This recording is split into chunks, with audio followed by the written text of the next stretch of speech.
Assalamualaikum warahmatullahi wabarakatuh. Sebelumnya, perkenalkan kami dari kelompok 1 ingin mempresentasikan tentang memori internal dan memory cache. Di kelompok 1 yang beranggotakan pertama Muhammad Rena Zikri, kedua Muhammad Randi Nugraha, ketiga Pandi Rifki Wiguna, yang keempat Ikhwan Azian. Yang pertama, pertanyaan pertama, terdapat 4 metode utama dalam melakukan akses data pada memori utama. Metode sequential access. Memori diorganisasikan menjadi unit-unit data yang biasa disebut dengan record. Akses dibuat dalam bentuk urutan linear yang spesifik. Informasi pengalamatan digunakan untuk memisahkan rekod-rekod serta untuk membantu proses pencarian. Mekanisme read atau write digunakan secara bersama dalam kurung shared read write mechanism dengan cara berjalan menuju alamat lokasi yang diinginkan untuk mengeluarkan record. Waktu akses record sangat bervariasi. Yang kedua, metode direct access.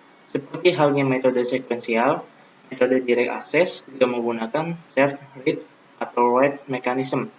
Tetapi setiap blok dan record memiliki alamat yang unik berdasarkan lokasi fisik. Akses dilakukan secara langsung terhadap kisaran umum general vicinity untuk mencapai lokasi akhir. Waktu aksesnya juga bervariasi. Yang ketiga, metode random access. Setiap lokasi dapat dipilih secara acak dan diakses serta dialamati secara langsung yang sudah dialamatkan sebelumnya. Waktu untuk mengakses lokasi tertentu tidak tergantung pada urutan akses sebelumnya dan juga bersifat konstan. Contoh, metode random access adalah sistem memori utama atau RAM. Yang keempat, metode associative access. Setiap word dapat dicari berdasarkan pada isi datanya dan bukan berdasarkan alamatnya.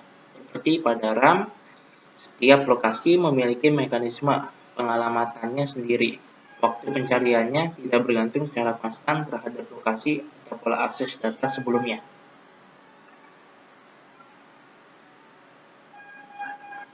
Selanjutnya, dilanjutkan oleh Muhammad Randi Nugraha. Selanjutnya untuk nomor 2, jelaskan apa yang dimaksud dengan memori dan cara kerja memori. Memori adalah salah satu komponen penting dari sistem komputer yang berfungsi untuk menyimpan informasi dan data-data.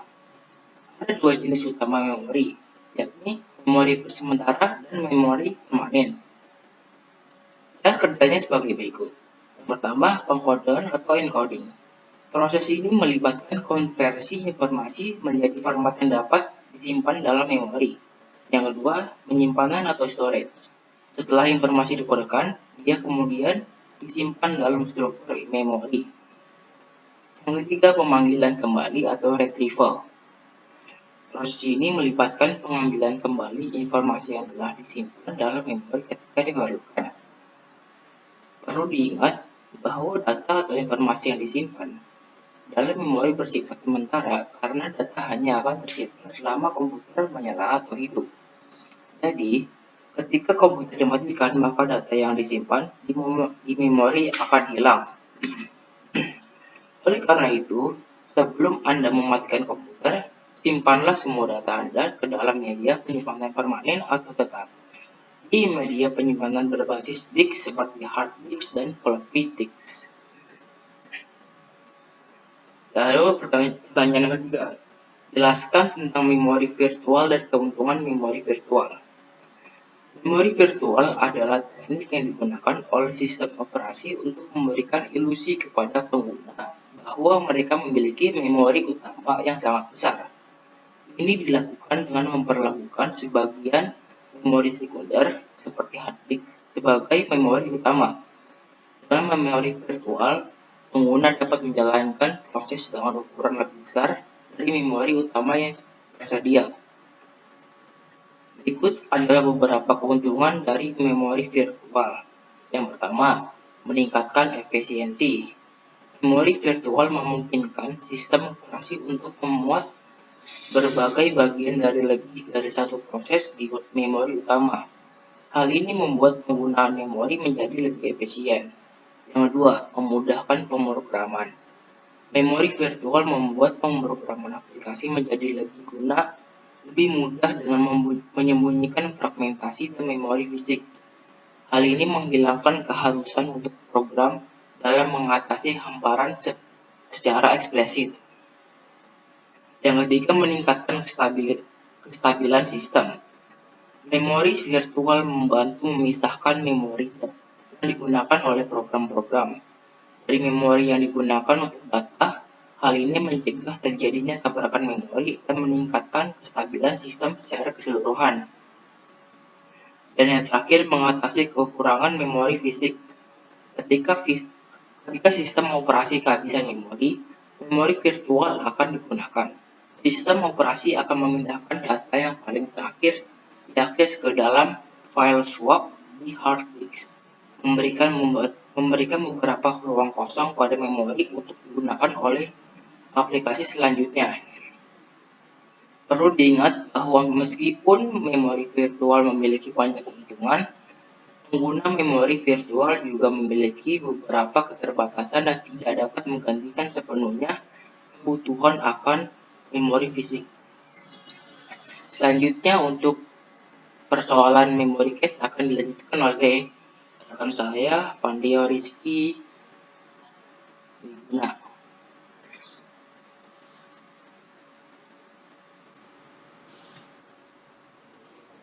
lanjut di sini ada memory cache.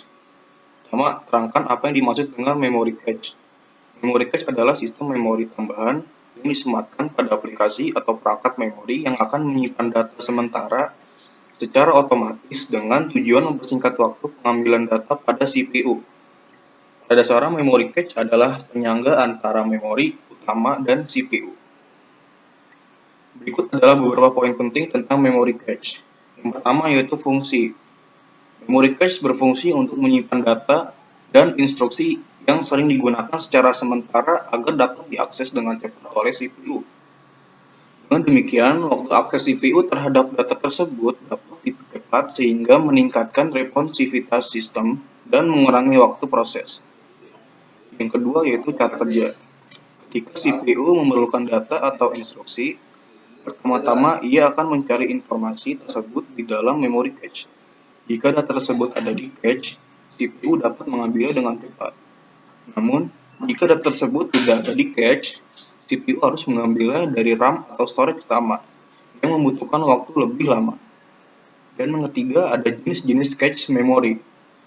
Terdapat beberapa jenis memory cache yang umum digunakan, antara lain cache L1 yang terintegrasi langsung di dalam CPU dan memiliki kapasitas yang sangat kecil, namun sangat cepat. Terus ada cache L2 yang biasanya terletak di luar CPU dan memiliki kapasitas yang lebih besar dari cache L1. Dan cache L3 yang merupakan jenis memory cache dengan kapasitas yang lebih besar lagi. Biasanya terletak di luar CPU dan digunakan bersama oleh beberapa core CPU. Lanjut ada yang keempat yaitu penggunaan. Dalam praktiknya, memory cache digunakan secara luas dalam berbagai perangkat komputasi, mulai dari komputer pribadi hingga server besar. Sistem operasi dan aplikasi juga dapat memanfaatkan memory cache untuk meningkatkan performa secara keseluruhan.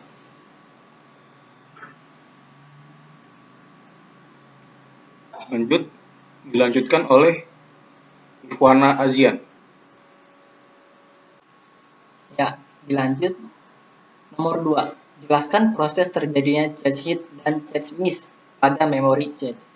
Proses terjadinya cache hit dan cache miss pada memory cache adalah sebagai berikut. Yang pertama, cache hit. Ketika CPU memerlukan data dan atau instruksi, pertama-tama dia akan mencari informasi tersebut di dalam memory cache. Jika data tersebut ada di dalam cache, ini disebut sebagai cache hit. Dalam hal ini, CPU dapat mengambil data tersebut dengan cepat, yang jauh lebih cepat dibandingkan dengan membaca nilai yang sama secara langsung dari memori utama. Yang kedua, cache miss. Sebaliknya, jika data yang diperlukan oleh CPU tidak ditemukan di dalam cache, ini disebut sebagai cache miss. Dalam hal ini, CPU harus mengambil data tersebut dari RAM atau storage utama, yang membutuhkan waktu lebih lama. Yang ketiga, secara umum, performa sistem komputer akan lebih baik jika rasio charge hit lebih tinggi, karena ini berarti bahwa CPU dapat mengambil data yang diperlukan dengan lebih cepat dari memori cache. Yang ketiga, uraikan tentang cache memori L3. Cache level 3 atau L3 adalah jenis cache memori dengan kapasitas yang lebih besar lagi, biasanya terletak di luar CPU dan digunakan bersama oleh beberapa core CPU. L3 cache biasanya terdapat dalam komputer model baru yang mempunyai lebih dari satu unit prosesor, misalnya dual core atau quad core. Berikut adalah beberapa poin penting tentang L3 cache. Yang pertama, fungsi. L3 cache berfungsi sebagai pengatur data yang diakses dari L2 cache dan masing-masing inti prosesor. Ini bekerja sama dengan cache L1 dan L2 untuk meningkatkan kinerja komputer dengan mencegah kemacetan karena mengambil dan menjalankan siklus terlalu lama. Yang kedua, lokasi.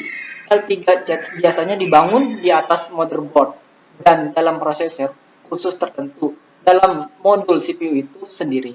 Yang ketiga, keuntungan. Penggunaan L3 cache dapat meningkatkan kinerja sistem komputer secara keseluruhan dengan mempercepat akses data oleh CPU. Hal ini dapat mengurangi waktu tunggu CPU dalam mengakses data dari memori utama, sehingga meningkatkan efisiensi dan kecepatan proses.